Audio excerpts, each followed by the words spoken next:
Hmm. See if I can even.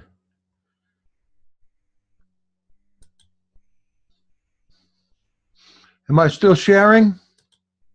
Okay. Here's one of my favorite artifacts. This is the choo choo at the Toyota station. The choo choo is an ice cream place. It had the best ice cream on the island. But the statue in front of it, which is supposed to be an ice cream cone, is voted the ugliest statue in the world. And I've got to agree. I've been down to this place. The ice cream, there's just nothing to compare with it. But the statue, now that's something else.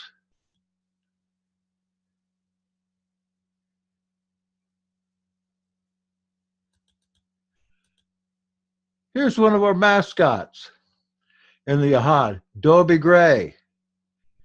We have on our calendar official Dobie Gray Day, July 26th.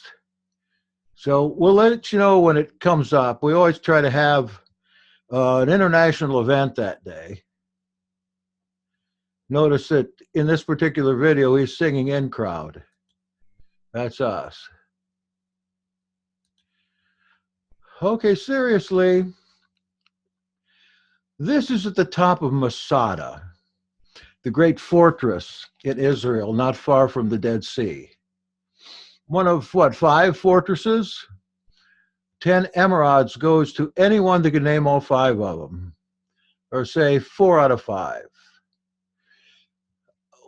What I found interesting about this particular lookout place is that Wyatt, if you know who he is, died not long ago. His mission in life was to go out and look around for things and identify biblical places that he thought looked like them. Off the edge of this precipice, down at the bottom, from this viewpoint, you can see what looks like a city. It's cordoned off into squares. And it looks like the squares have been burnt down from kind of lofty buildings into city blocks and so forth. And my brother reminded me when I was up there, look down there, there's Sodom and Gomorrah. And I believe that that was one of the places Wyatt identified as such. And here I am, it's in 1990, and I had purchased one of these do-rags. The Arabs have, I don't know what you call them. But notice the hair. Masada was the place, of course, where the Zealots and the Sicarii and the fighting Essenes had their last stand. The Romans finally got up there by building a ramp out of debris and out of dirt and rocks. And I believe that it took them like 2 years to get up there. And when they got up there, they found something like 900 of these zealots who had committed hara-kiri with each other in order not to fall into the hands of the Romans. There were witnesses to this. Some women and children had avoided the massacre, but they took their own lives and the lives of their families in order to avoid what would happen to them if the Romans got them after them being so angry about having to go up there actually and conquer the place. Most thought this was just an old tale until Yigiel Yadin got up there somewhere around 62, and he actually found the chips of pottery with the names of the different families on them that they would have passed around and chosen out of a lot to find out who was going to kill his neighbor and so forth. A tragic story, but had not Yigiel Yadin found these things, we'd have never known any more than what Josephus told us about it.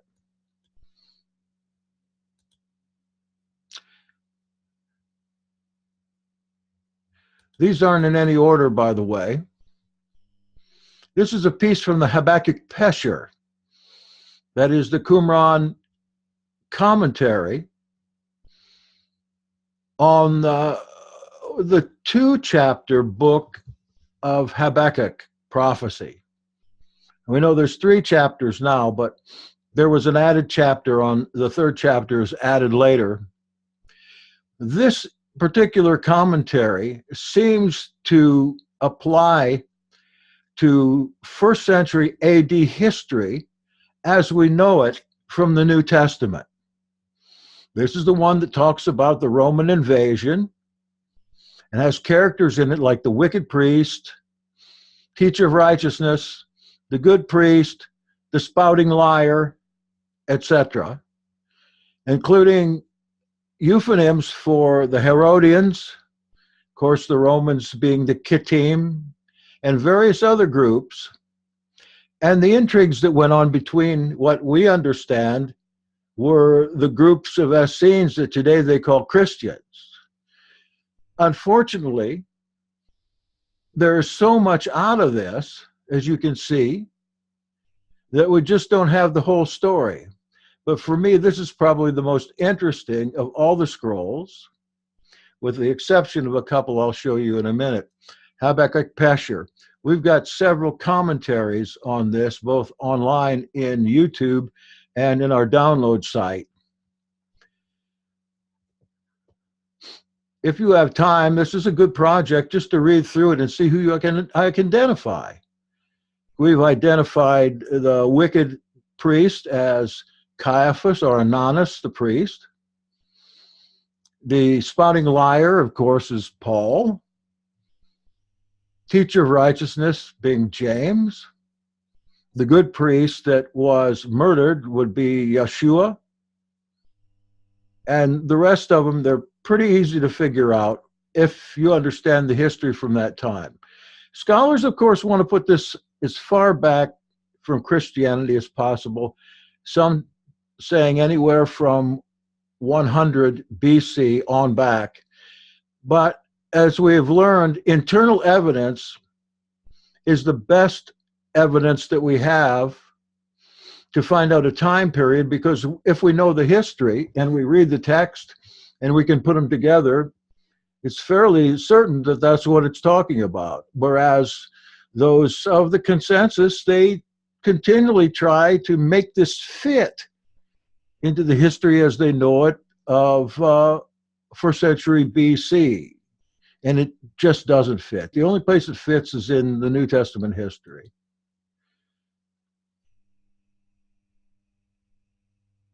Here we've got caves 4 and 10, but look how far up this is. These caves are marl.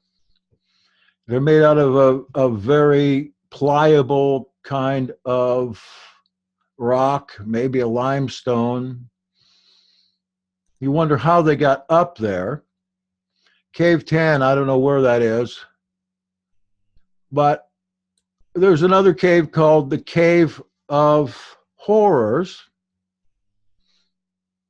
and the Cave of Letters that people during the Bar Kokhba rebellion in about 135 AD, they found to hide out in, including some famous people like Bar Kokhba himself, or maybe his deputy, and the woman Babatha, who left behind in the cave all kinds of papers from her life, wills and real estate deeds, and some of her life history that we can actually open today and read.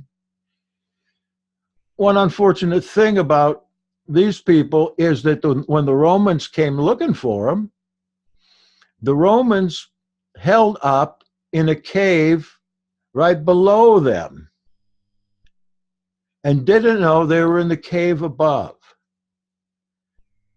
So what is thought to have happened in this cave below was that they never saw the people up there and therefore couldn't get to them. But at the same time, the people up there couldn't get any water because they couldn't go down. And so some speculate that Babitha and the rest that were up there in one cave or the other actually starved and went without water until they died. No telling how many other caves will be found and open. I just wish it would happen quicker. This is a great mystery right here. This is from Cave 7. As you can see, they're very small fragments. What's somewhat unique about these fragments is if you look at the letters on them, they're nearly English letters. These are Greek fragments. We have one of 7QLXX Exodus, Exodus 28. We've got a little from the Epistle of Jeremiah here. But what has been speculated since the 70s, since there are no other combinations that come up with anything in the literature that's before the first century, that there might be some first century texts in here, and indeed, Jose Martinez O'Callaghan found them in about 72 and identified some as New Testament texts from the Romans, from 1 Timothy, from the Gospel of Mark.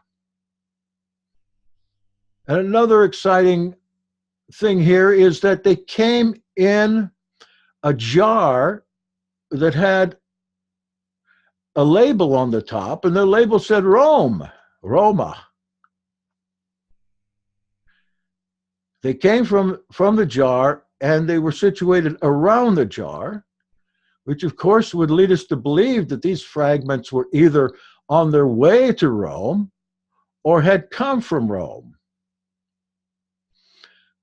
To actually look the fragments up and to find what they actually say is quite astonishing, really. I just have one example for you here.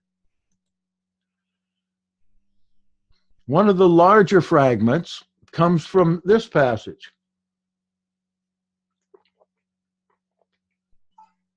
What appears to be a prophetic passage from 1 Timothy 4.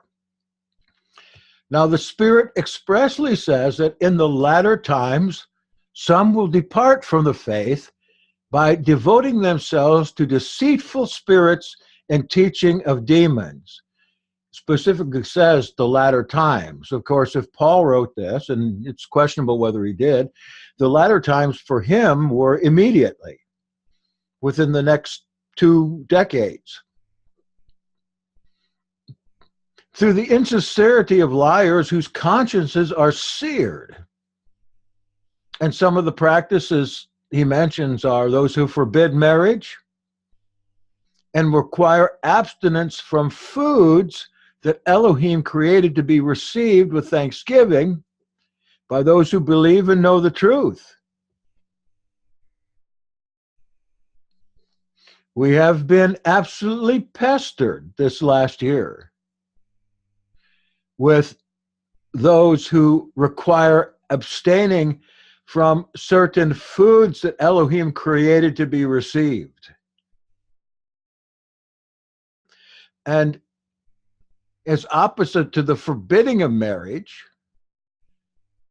I should say, in line with the forbidding of marriage, we have also had spates of groups that really do forbid marriage, but they practice plural marriage, which isn't marriage at all in the historical or biblical sense, with the exception of those in the almost earliest times of the scripture that we don't know if they're historical or not. So is this a prophecy that comes out of Cave 7, out of the jar labeled Roma? Take a look at the rest. You can look those up. I have a list of them. I'll actually show them to you if I can find that list. That's not it. Oh, I clicked that and clear off. This thing's always in the way.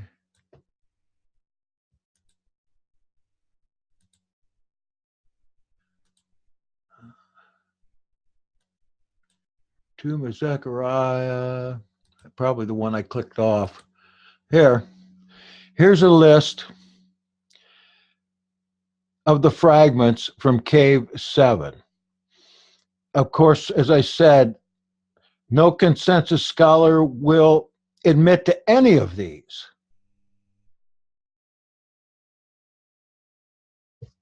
So I'm going to have to make a print screen of this. So I have it. But that is an awful lot of New Testament stuff right there. Almost too much to deny, if that many have been found. Of course, today you can put these texts into a computer, but when they originally did this, they weren't including any documents from the first century because they thought that's impossible. These scrolls don't go to the first century. But the real idea, seeing as how the International Scrolls team was made up entirely of Catholics with one exception and many monks and priests, there was a ulterior motive, and we might even say a conspiracy, to keep all the scrolls under wraps, and especially this part.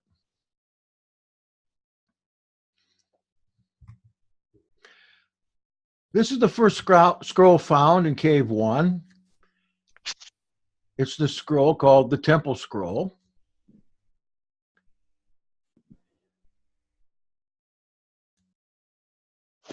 And as you know, we have a reconstruction insofar as we can reconstruct this scroll because it has a number of lacunae. Let me see if I can get back to this here.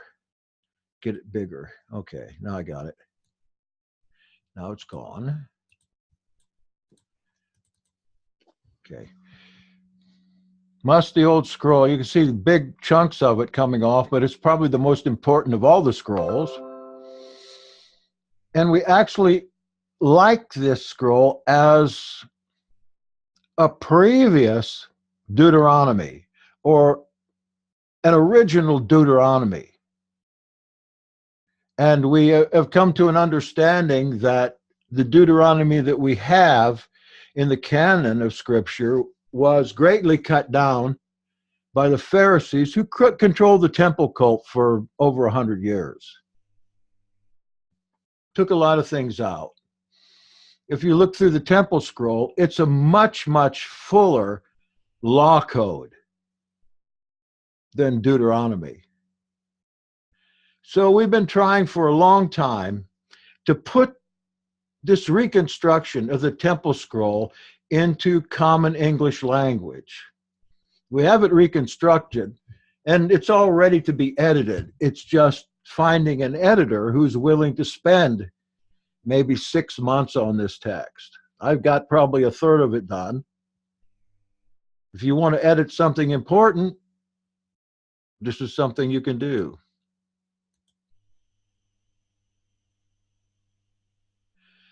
Up top of Masada, again, we find a mikvah, a baptismal pool, and it's very much like the ones we had found in Qumran. Here's a Qumran pool.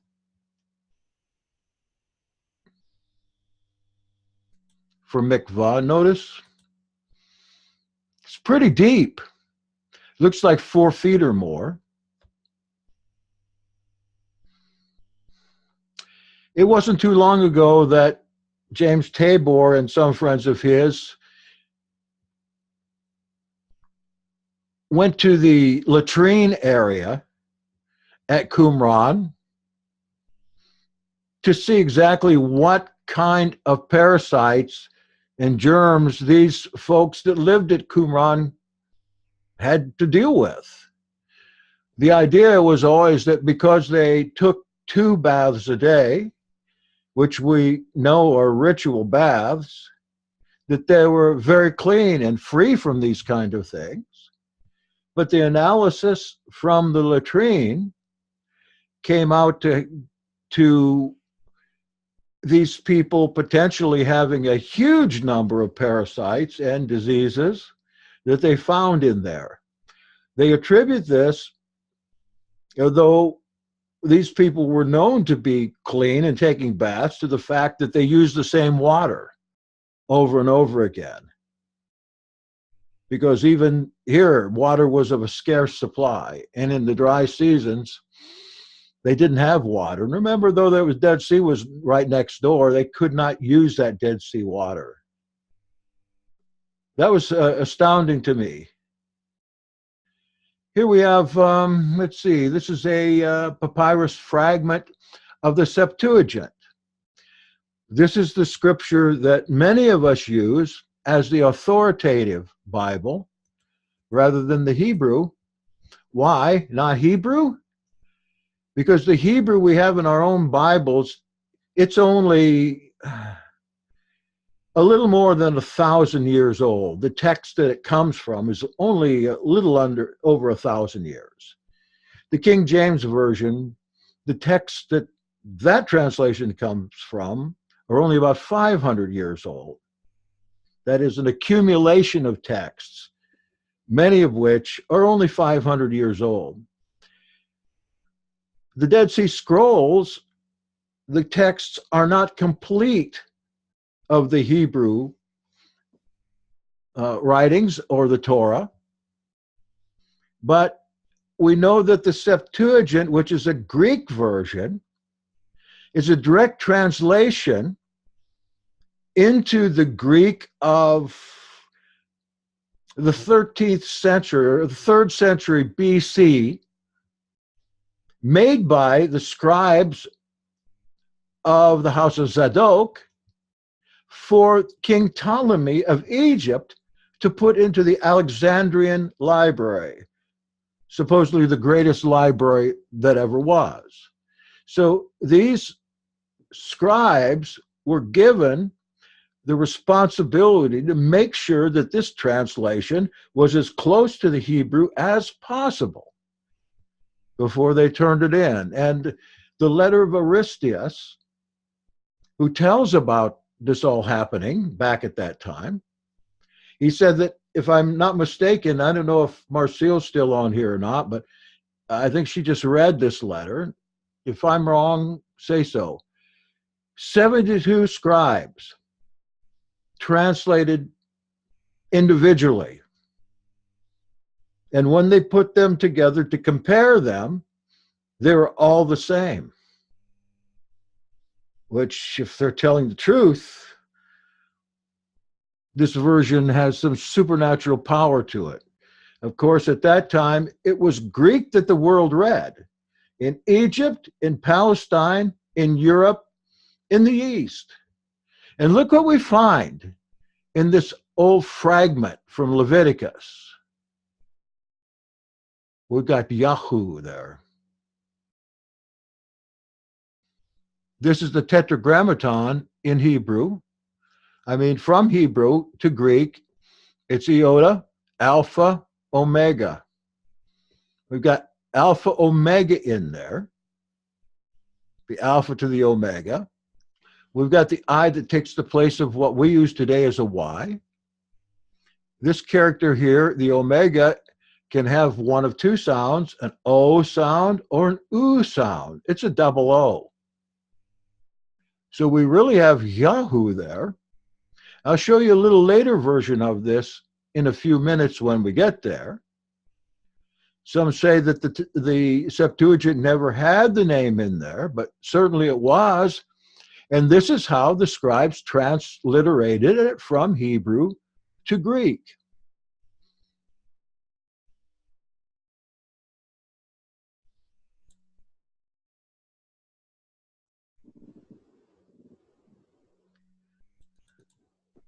This is a little part from Qumran, area where they believed that the Essenes or whoever they were lived in this. And more I'm beginning to believe that those people we understand as Essenes and the earlier writers never lived here.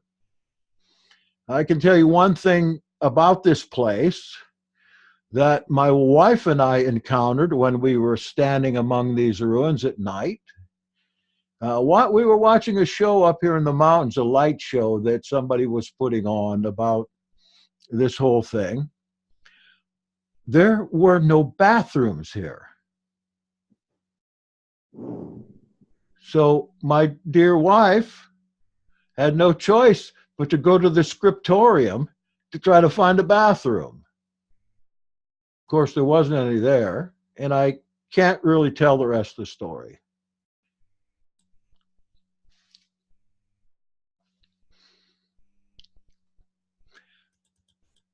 A peculiar scroll jar, and why I got this one out was because you see the coloring on the outside. That's known as patina. And chemists can take off a little of that patina and analyze it and tell pretty much where that jar was buried, or even where it stood on the ground. We'll look at the James Ossuary in a minute. They use the patina analysis to figure out where the James Ossuary came from, because it had been stolen and it showed up in somebody's collection.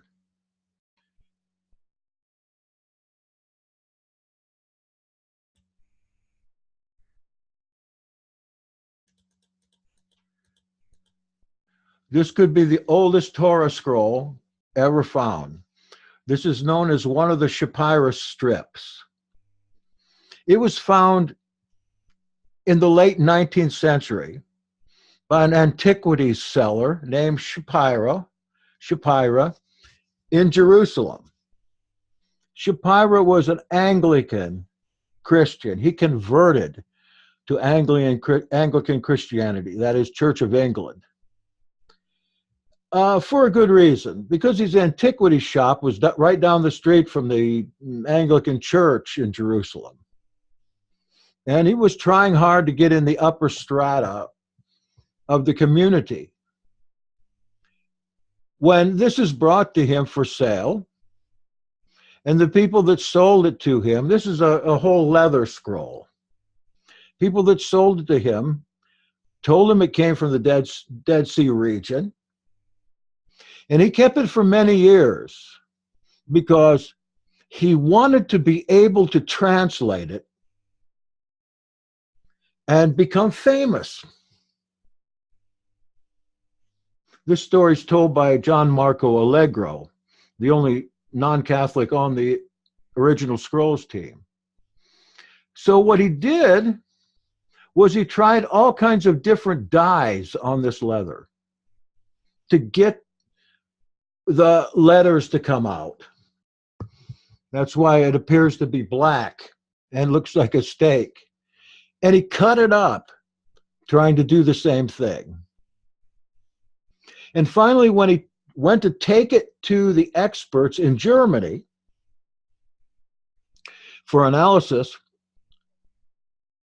they told him if this was analyzed to be authentic, he would be a millionaire, and talked about all over the world.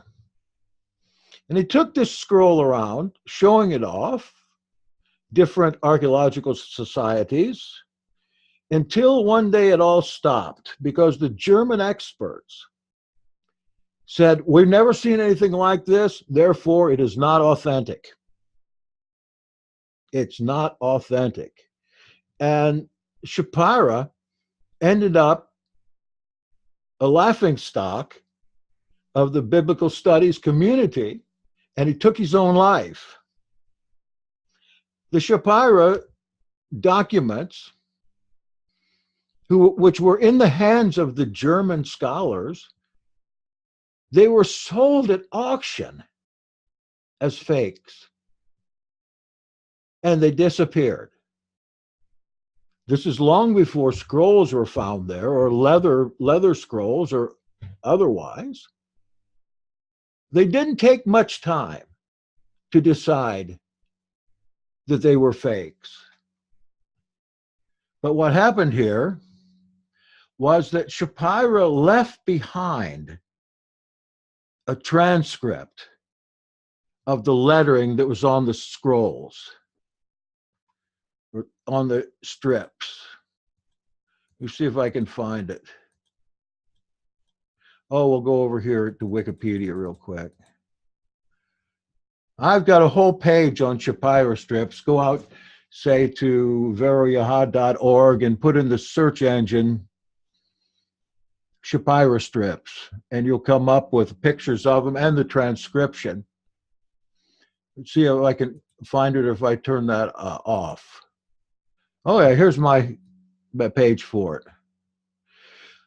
The whole story was related by John Marco Allegro, who I mentioned before, who got in touch with Shapira's aged daughter and got the transcript of these.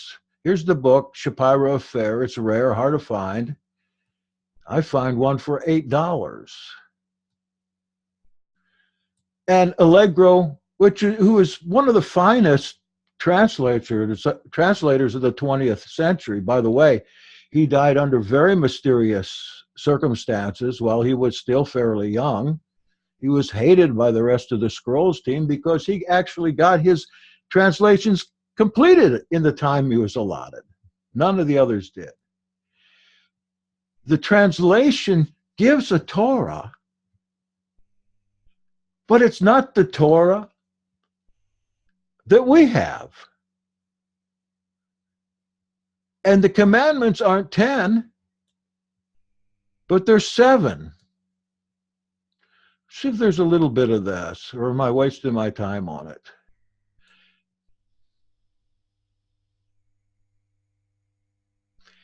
Moshe blesses Gerizim and the curses. Here's the 10 commandments. 1, I am Elohim Eloheinu, who liberated you from the land of Mitzrayim, from the house of bondage. You all will have no other Elohim. You will not make for you any hewn image or any likeness of anything that's in the sky above, or that's in the earth beneath, or that is in the waters beneath the earth. You will not bow down yourself to them, nor serve them. I am Elohim Eloheinu. There is never a mention of the Tetragrammaton or the name Yahweh in here. 2, in 6 days I made sky and earth and all that's in them, and I rested the 7th day. You will also rest, you and your cattle and all that you have. I am Elohim Eloheinu. That's the end of the Sabbath, which is, on ours, it's 4. Here it's 2. 3, honor your father and your mother. I am Elohim Eloheinu. 4, you will not kill the soul of your brother. I am Elohim Eloheinu. 5, you will not commit adultery with the wife of your neighbor. I am Elohim Eloheinu. 6, you will not steal the property of your brother. I am Elohim Eloheinu. 7, you will not swear by my name falsely, for I will visit with zealous anger the iniquity of the father upon the children of the 3rd and 4th generations of those who take my name falsely. I am Elohim Eloheinu. 8th commandment, you will not bear false witness against your brother. I am Elohim Eloheinu. 9, you will not desire the wife, and then something else, his manservant or his maidservant or anything that is his. I am Elohim Eloheinu. I think that's the 10th commandment in ours. And here 10, you will not hate your brother in your heart. I am Elohim Eloheinu. These 10 words Elohim spoke. Now, what do you think today's experts in this area think of this text? Of course I'm going to tell you, since nobody's going to talk about it. What they think is that they would love to authenticate this as the earliest Torah in existence, but they can't. Why? They can't find it. They don't know what's become of it. And that auction of 120 years ago deprived us of this. And actually, it may show up sometime. Wouldn't that be something? See what time it is. I still have some time. Let me get back to the window.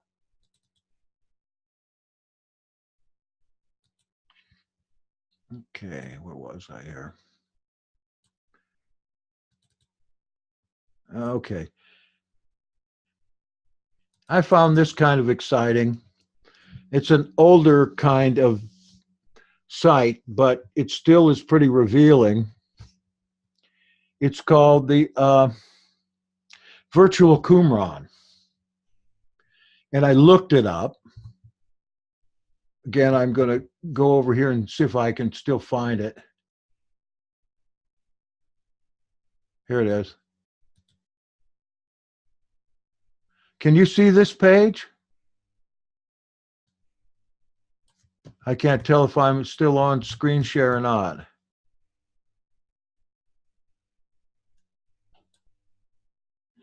No? Okay. Let me get to it. How about that?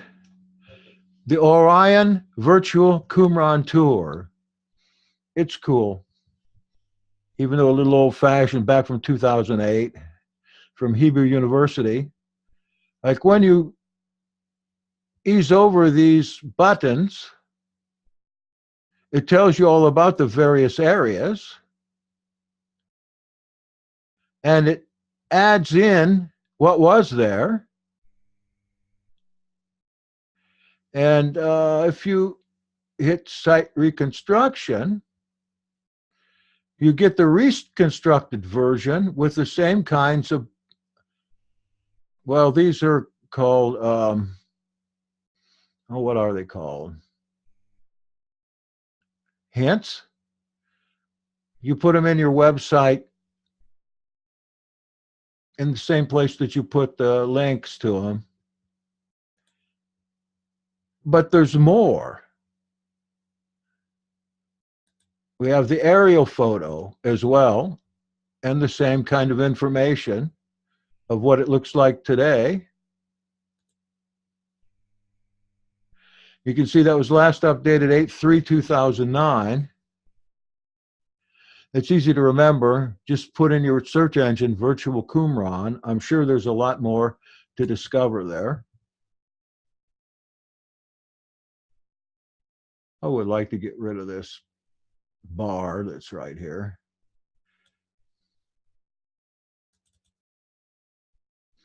Okay, you still seeing?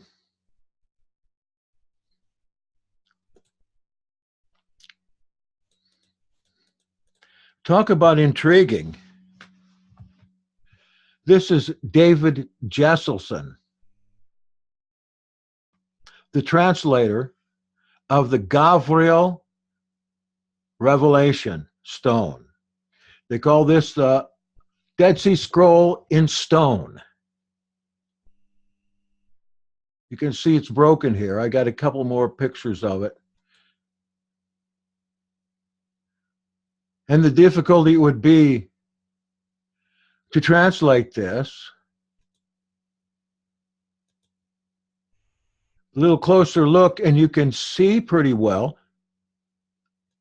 the lettering that's on here. Looks like box-style Hebrew to me. Maybe. It's been dated to early 1st century, sometime before 50 AD. But it's what it says that is quite surprising, actually. See if I can find it here. Yes. Here it is. As I move this bar around some more.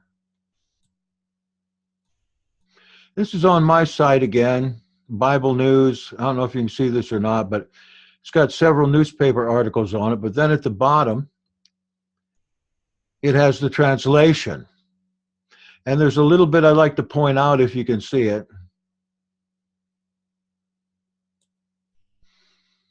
First of all, the warning is, remembering this is first century, I am Yahweh, Adonai of Israel. Behold, all the nations are against Jerusalem.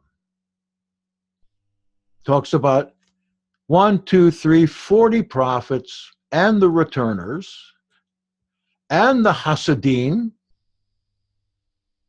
This is what the Essenes call themselves, Hasidim. And there is the talk of a sign. Sanctify, sanctify Israel here in 19. In 3 days you shall know that for question mark. Namely, Yahweh of hosts, Lord of Israel, the evil broke down before justice. Ask me, and I will tell you what this bad plant is. The good plant, of course, Qumranites called themselves the plant of righteousness, or the seed of planting, especially their founder, whoever that was. Here in 22, you are standing. This is a stand-in word for resurrection. It's the same word in both Greek and Hebrew. In a little while, and I will shake the heavens and the earth. Again, we remember this is first century. The gates of Jerusalem, gate of Judah, for the sake of his or something angel, Michael, and to the others. Thus he said, Yahweh of hosts, Adonai of Israel. 1, 2, 3, 4, 5, 6, 7. These are his angels. Look how much you have to put in. But let me get down here a little bit.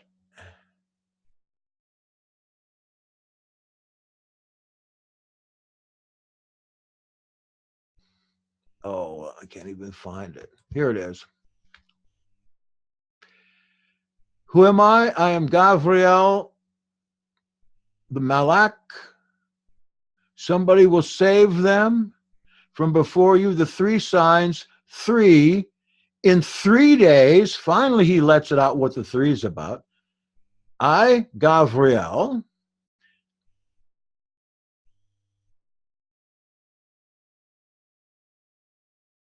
then will stand. And actually, they've changed this. Will raise you up. 3 days, and you shall be raised up by the hand of Yahweh of hosts, the master of Israel. And then it goes on about eternity. I'm going to have to update my translation here. But in the beginning of the first century, we've got a text here on a stone that talks about somebody being killed and in 3 days being raised up. That's pretty exciting as an indicator that this Gabriel revelation is to, first of all, someone in the Hasidim, the Essenes. And as we understand, Yahshua and James, Yaakov were Essenes. Might this be talking about the very one who he held as the firstborn of the dead? I certainly think so. We need more. Why does Elohim provide us with these bits and pieces? We need more to come out of the ground. Who's to say that it won't be tomorrow? This is a thing I did way back in the 80s. It's the only graphics program I could do back then. It shows you the 7 degrees of heaven, or the 7 heavens, from the standpoint of second Enoch or secret Enoch. Notice that they call the 5th, 2nd, and 3rd heavens heavens, but they're inside the earth, surrounding the lake of fire. 5th heaven, Second Peter calls Tartarus, a Greek word, seventh heaven. Tartarus, I'm sorry. These are where the Nephilim and Watchers are, supposedly, according to that. This is also Gehenna, this fifth heaven. You notice there's a shaft. We're not seeing that. Oh, you're not seeing it? Oh, it's showing that you are. Okay. Thank you for telling me. Why would that say that? Okay, sorry, that was Marseille. I'm at Marseille's along with Lee. It's not exciting. Yes, it is. Oh, seeing that? Here's Jerusalem. Here's the Hinnom Valley. Remember, outside Jerusalem, the burning trash heap on the south side. The places that Yahshua is translated as saying hell. He's not talking about hell the way the Baptist Church is, or the Catholic Church. He's talking about the trash heap outside Jerusalem. It's always burning and the worm's always turning, like it says in Isaiah 66. Here's the Hinnom Valley. What they understood was that there was a shaft going down from that trash heap. And at the bottom of the shaft, this place called Tartarus, according to 2 Peter, contained fallen angels, Nephilim, Watchers, and Gehenna, the spirits of these things, at any rate. And on the way down, the second heaven, maybe we should say space. That's, Shamayim means skies. Maybe it means like a space. The men of renown, apostates, tyrants, including the offspring of the Nephilim. The flood came to kill the body, but the angelic part couldn't be killed. So it tells us in Enoch, Second Enoch, several other books, that another space was made and these spirits were put down here. Those books also tell us that those residing in the fifth heaven, Watchers, Nephilim, they were crying because they missed their offspring in the second heaven so much,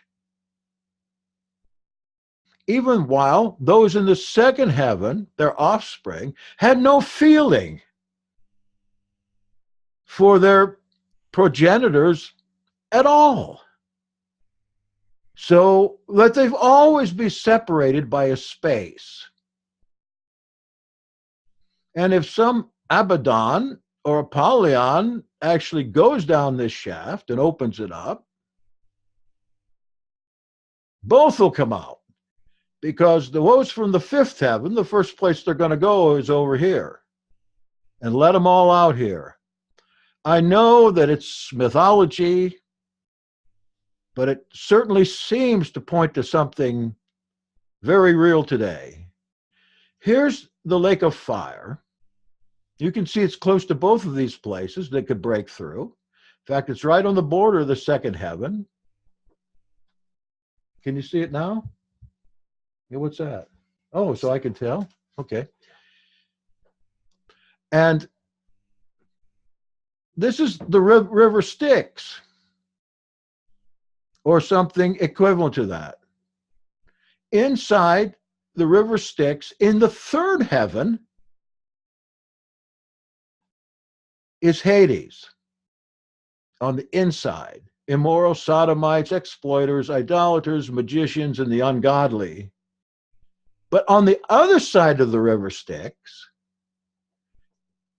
it's supposedly the paradise and the Eden of the godly. And I have read in Christian literature recently that an explanation of what hell and heaven is. And it's exactly this explanation. And it was in a book the Baptist preacher gave me to read. When I took it back to him and I asked him about this, he said, I don't know nothing about that. I didn't write that. I know nothing about that. But here we have in the third heaven both these people and these people separated by a gulf. Jewish mythology. Turns your mind over to the Greek myth there in Luke 16, where Yahshua was using a story. Got to understand the Greeks had occupied Israel for hundreds of years and placed their culture in place and caused the Jews not to fulfill the Torah. And those that did not keep the Torah and did not worship were called Hellenists. They were Jews just like the rest. And this is what they believed. And this is what some of the Christian church, anyway, believed coming up. First heaven's the atmosphere. Fourth heaven, stratosphere, sun, moon, major stars. Sixth heaven, angelic managers. Seventh heaven, Elohim, cherubim, seraphim, and Revelation 4. That's enough of that. It's on my website someplace, including the magnificent artwork.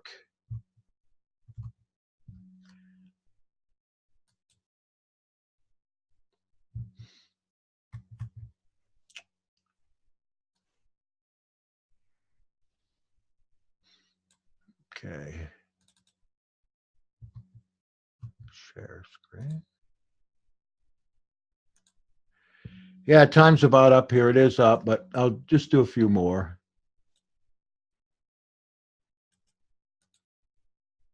I guess you can see this. This footprint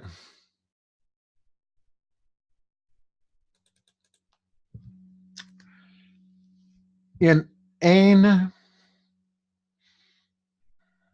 Fetzer, in Kerem, the spring of the wine press. I think that's what it is. Fetzer, no, Kerem. This is the place of John the Baptist's origin, according to tradition. And in that place, recently, Shimon, see, I can't remember names anymore. Somebody have any extra Alzheimer medicine, please send it on. Gibson wrote a book about the John the Baptist cave. In this cave, well, it was a trash heap. Somebody said there was a spring back there when Gibson was around looking for the origins of John the Baptist at Ein Kerem.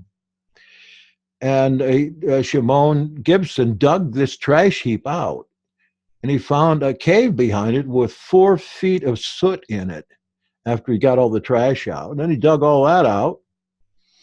And what he found there was a pretty good-sized cave with this rock in the middle, and on the wall was kind of an artistic conception of an angel. And there was a spring in there. So there was running water all the time. The way Gibson explained this was this rock was used for foot washing or anointing feet with oil or holy water. And that this impression was made sometime in the 3rd to 5th century by feet alone. So many feet had been stuck on this rock to be anointed that it made an impression in the rock.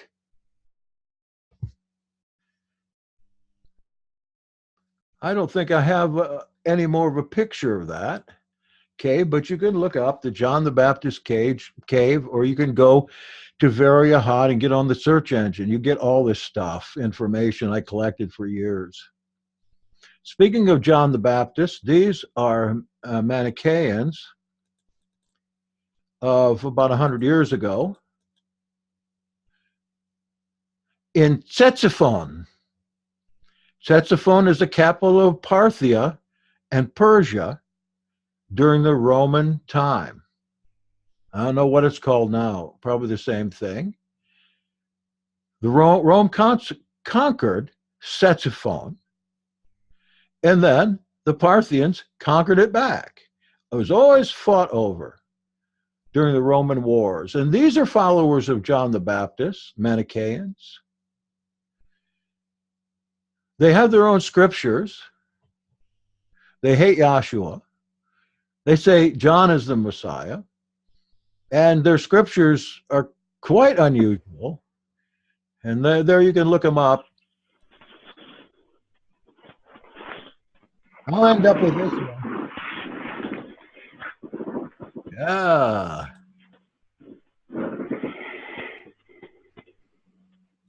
That was Lee laying down.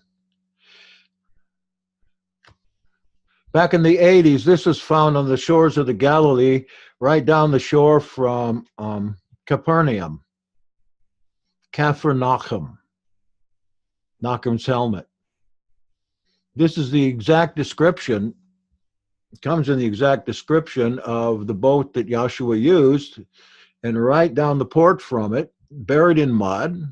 One year when the water of the Galilee was very, very low, this thing just had its lees sticking up out of the mud. And some fellows found it and called the archaeologists. They wondered, how are we going to get this out of here without destroying it? And so what they did is they took the slobby stuff out of it, the dirt and muck and everything, and they poured in fiberglass to harden it up. And then they were able to lift it up. But this helped 13 people. It was a boat specifically used for either fishing or transportation. And it may be the very boat Yahshua used. Remember the fellow in Acts called Alexander? Alexander, and you can tell me what his brother's name was.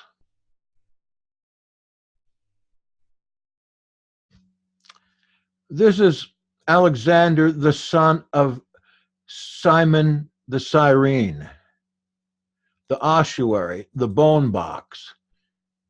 And if you can read this inscription, this is an S, I am Omega, O, Shimon, Ane, that means here. This says Alexandros, A, lambda L, can't see it very good, epsilon, there's an X, A, Alexandros. So here we have the son of Simon the Cyrene, here's Cyrene down here. Alexander, and who is the brother? Come on, you Bible scholars.